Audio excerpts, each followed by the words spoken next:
ராஜாராணி, நையாண்டி, திருமணம் என்னும் நிக்கா, நேரம், வாயை மூடி பேசவும் போன்ற படங்கள் மூலமாக பிரபலமானவங்க தான் நஸ்ரியா. மலையாளத்தில் முன்னணி நடிகராக இருந்த ஃபகத் ஃபாசிலை நஸ்ரியா காதலிச்சு திருமணம் பண்ணிக்கிட்டாங்க. கியூட்டான ஜோடி அப்படின்னு சொல்லிட்டு இவங்களை ஃபேன்ஸ் பலரும் வர்ணிக்கிறது உண்டு. மலையாளத்தில் நடிகர்களுக்கு பிடிச்ச கியூட்டான சேட்டை பொண்ணு அப்படின்னா நஸ்ரியா தான். அவங்கள புகழாதவங்க யாருமே இருக்க முடியாது. குறும்பு பொண்ணு, எல்லாருக்கும் பிடிச்ச அன்பானவள், அடங்காதவள், அசராதவள் அப்படிங்கிற பேரையுமே எடுத்திருக்காங்க.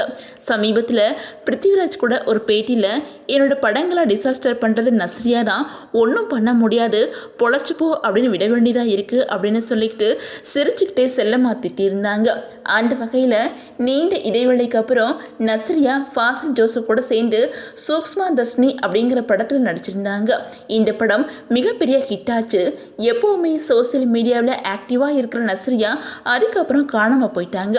என்ன ஆனாங்க அப்படிங்கிறதே பலருக்குமே தெரியலை. பல மாதங்களா இன்ஸ்டாவில் போஸ்ட் கூட போடலை, எந்த நிகழ்ச்சியிலுமே கலந்துக்காமல் இருந்தாங்க நஸ்ரியா. இந்த நிலையில் நஸ்ரியா தன்னோட இன்ஸ்டாகிராம் பக்கத்தில் போட்ட போஸ்ட்டை பார்த்து பலருமே ஷாக் ஆகியிருக்கிறாங்க. அவங்களுக்கு என்ன ஆச்சு அப்படின்னு சொல்லிட்டு பலருமே கேள்வி கேட்க தொடங்கியிருக்காங்க. அந்த போஸ்ட்டில் நஸ்ரியா என்ன சொல்லியிருக்காங்க அப்படின்னா, எல்லாருக்கும் வணக்கம், நீங்கள் எல்லாரும் நலமாக இருப்பீங்க அப்படின்னு நம்புகிறேன். நான் கொஞ்ச காலமாக தொடர்பு கொள்ள முடியாத சூழலில் இருக்கிறத பற்றி உங்கள்கிட்ட தெரிவிக்க விரும்புகிறேன். எல்லாருக்கும் தெரியும் நான் சோசியல் மீடியாவில் எந்த அளவுக்கு ஆக்டிவாக இருப்பேன் அப்படின்னு சொல்லிட்டு. ஆனால் கடந்த சில நாட்களாக emotional wellbeing and personal challenges கூட போராடி வந்துக்கிட்டு இருக்கேன் அப்படின்னு சொல்லியிருக்காங்க. அது மட்டும் இல்லாமல் இதனால் யார் கூடவும் பேச முடியாமல் தூரத்தில் இருக்கிற நிலை ஏற்பட்டுச்சு.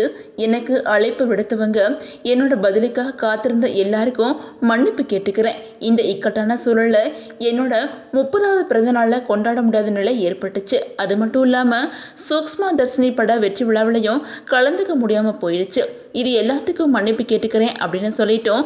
நான் கூடிய சீக்கிரமே மீண்டு வருவேன். இப்போ நான் நல்லா குணமடைஞ்சு வந்துக்கிட்டு இருக்கேன். அதுக்கு அதிக நேரங்கள் ஆகலாம். இதை புரிஞ்சுக்கிட்டு ஆறுதல் சொல்கிறவங்களுக்கு நான் நன்றி தெரிவிச்சுக்கிறேன் அப்படின்னு சொல்லிட்டு நஸ்ரியா அந்த போஸ்டில் சொல்லியிருக்காங்க.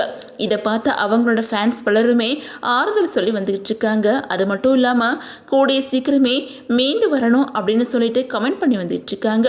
நஸ்ரியாவுக்கு என்ன நடந்துச்சு, ஃபகத் கூட பிரச்சனையா இல்லை வேறு ஏதாச்சும் நடந்துச்சா அப்படின்னு சொல்லிட்டு ஃபேன்ஸ் பலருமே கமெண்ட் பண்ணி வந்துட்டு இருக்காங்க. அதே நேரம் கடந்த வருஷம் ஆவேசம் படத்தோட வெற்றி விழாவில் பேசின ஃபகத் ஃபாசில் ADHDயால் பாதிக்கப்பட்டிருக்கிறேன் அப்படின்னு சொல்லியிருக்கிறாங்க. ADHD அப்படிங்கிறது மூளையோட கட்டுப்பாட்டோட தொடர்புடைய பிரச்சனை. இதை டெவலப்மெண்டல் கண்டிஷன் அப்படின்னு சொல்லலாம்.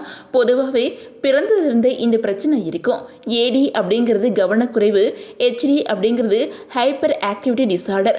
41 வயசில் ADHDயோட பாதிப்பு இருக்கிறது தெரிய வந்திருக்கிறதுனால டாக்டர்ஸ்ட்டை குணப்படுத்த முடியுமா அப்படின்னு சொல்லிட்டு கேட்டு வந்துட்டு இருக்கிறாங்க.